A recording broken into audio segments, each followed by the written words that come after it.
Georgia, and I'm going to be walking you through how I shade in Medibang. I don't have any fancy recording software or anything, so please forgive the quality. I'm going to assume you already have your lines and colours. Set your lines on the blending mode Multiply. Multiply makes the layer darker and blends the colours. It's really good for shading. My computer doesn't record me doing this, but there's a drop-down menu where it says Overlay, just here. Once you have this, create a new layer above your colours and create a clipping mask. Then press Insert to fill the whole layer. You can see because of the clipping mask, the pixels are restricted to the layer it's clipped to. In my case, it's the wolf's colours. If you don't use clipping masks already, I definitely recommend you do, because they save a lot of trouble and they're super helpful. Also set this layer to multiply. I use a wet flat brush for most of my work. To get this brush, click the cloud icon in the lower left of the brushes panel, and then search for Flat Brush Wet, and double click it to install. Then I choose a negative colour. This essentially turns the brush into an eraser. You can just use an eraser too if your program doesn't have the negative pixels option. Then just start creating strokes. Different size strokes indicate different fur lengths. So, for example, I want my neck fur clumpy and long. To do this, I don't make every fur clump the same. That would result in it looking flat and unnatural. You can see here that all the fur is coming from one point, which is the top of the head and behind the ear. I make the strokes different sizes, angles, and even join some into groups of 3 or 4. I make the strokes different sizes, angles, and even join some into groups of 2 or 3 instead of just one single stroke. I also block out the areas where I don't want shadow with the same brush, and then soften them with the airbrush. Keep in mind your light source. Mine's coming from the upper front.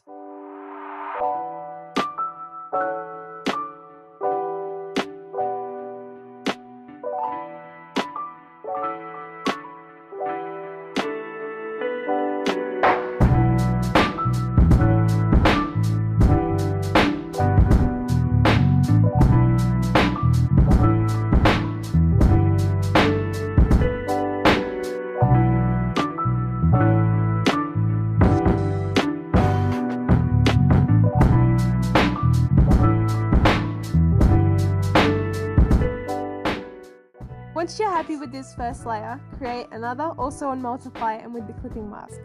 With this layer, we're going to be doing darker shadows. Control-click the previous layer to select all the pixels.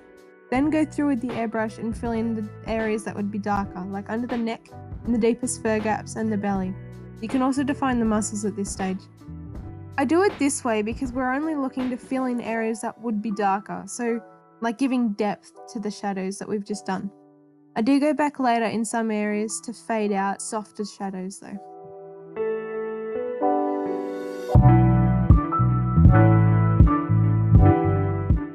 Once your shadows are done, create a new layer above your lines with the blend setting Add.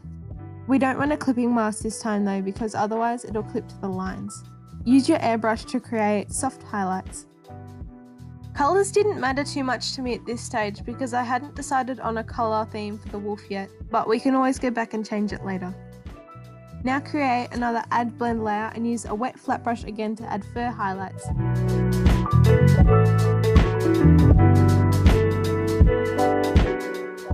A simple trick to create highlights without all of the work is to select the shadows layer like we did before, but then press Ctrl-Shift-I to inverse it. This way, only the areas that we've erased for the shadows are selected. Then use an airbrush to create soft light over these selected areas.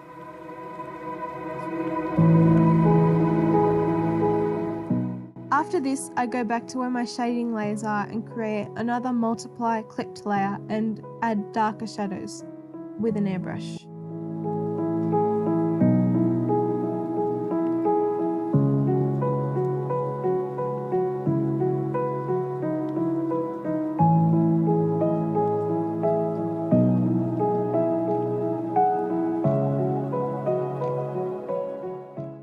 This is a recent thing I've started doing. I fade out the parts that are furthest away with either an off-white or the background colour. It's almost like atmospheric mist and it adds a bit of dimension.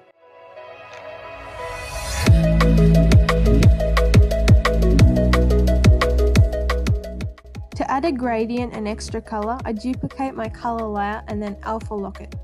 The alpha is the visible pixels, and locking it stops you coloring outside them. Then I pick 2 colors and add a gradient and put the layer blend on overlay. I change the colors later, but generally I use 2 complementary or opposite colors.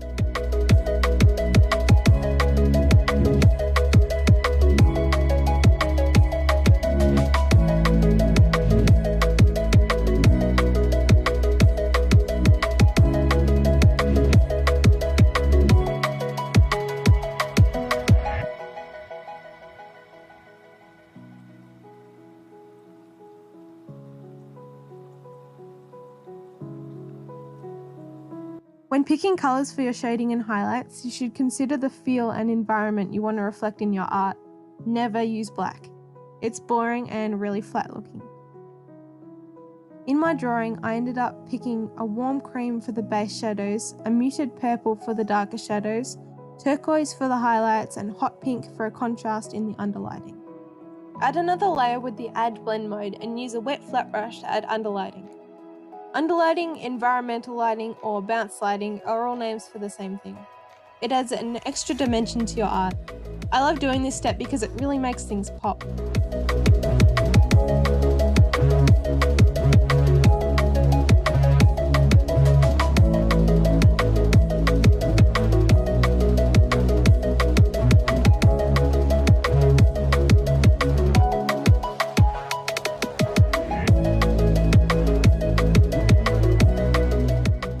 In this last layer, above all the others, I add extra fur tufts with a wet flat brush, refine areas like the eye, and eye drop the background to tidy up areas like the face.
On a new layer, you can also add little light flecks by smudging brush marks all in one direction. This isn't necessary, but I did it here because it just looked interesting.